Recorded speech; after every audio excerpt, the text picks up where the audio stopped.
Hello students, let's understand the question. Question बहुत ही शानदार है। देखिए, दोनों हमारे वेल नोन फंक्शन है, fractional part function, greatest integer function. Question में हमसे कहा जा रहा कि अगर इसकी वैल्यू और ये वैल्यू, ये तीनों हमारे जीपी बनाते हैं, जीपी के 3 कंसेक्यूटिव टर्म्स बनाते हैं, तो उस केस में हमें एन की वैल्यू फाइंड आउट करना है।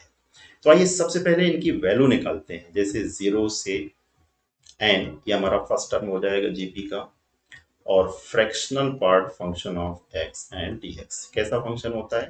फंक्शन होता है हमारा पीरियोडिक फंक्शन। पीरियड कितना होता है? 1। तो यहाँ पर क्या बना लेंगे? 1।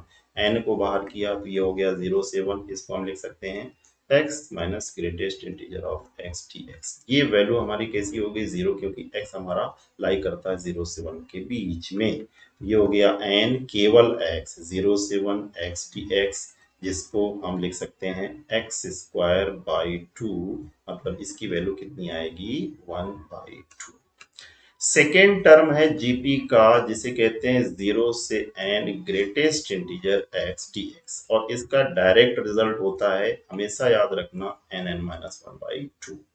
और तीसरा टर्म गिवन है क्वेश्चन में कि 10 ऑफ एन को अगर हम बाहर निकालते हैं तो ये बचेगा एन माइनस 1। ये तीनों हमारे किसके टर्म्स हैं? जीपी के टर्म्स। तो जीपी के टर्म्स हैं तो हम ये कह सकते हैं बीच वाले का स्क्वायर। ये तीनों A1 A2 A3, A1 A2 A3 हमारे किसमें है? जीपी में। तो बेटा B square is equal to A C होता है, तो यहाँ पर हो जाएगा A2 square is equal to A1 A3।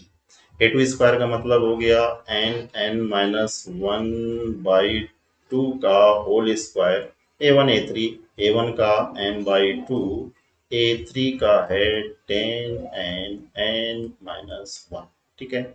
N square से एन स्क्वायर को हमने कैंसिल किया, ये बचेगा n-1 का square by 4 upon 4 is equal to 2 से इसको अगर हम फिनिश करेंगे तो ये हो जाएगा 5n माइनस का 5। 4 को इधर लाते हैं तो n-1 का square is equal to 20n minus 20n square minus 2n plus 1 minus 20n plus का 20 इज इक्वल टू 0। ये मिला एन स्क्वायर माइनस का कितना? 22n। ठीक है, 22n और 20 1 21 इज इक्वल टू 0। सिंपल सी इक्वेशन है, इसको सॉल्व कर लेते हैं। तो एन स्क्वायर ये हो गया अपने पास कितना कि minus n minus 21 n minus का बेस एन हो गया प्लस का 21 इज इक्वल टू 0। यहाँ से एक एन की वैल्यू हमें मिलेगी 1। ठीक है, और एन कहता है 1 से ग्रेटर होना चाहिए, और दूसरे एन की वैल्यू हमें कितनी मिल रही है? 21। तो सही आंसर क्या होना चाहिए? इसका सही आंसर होना चाहिए 21। होपफुली क्वेश्चन सफलतापूर्वक आपको समझ में आ गया होगा। Best of luck. Thank you very much.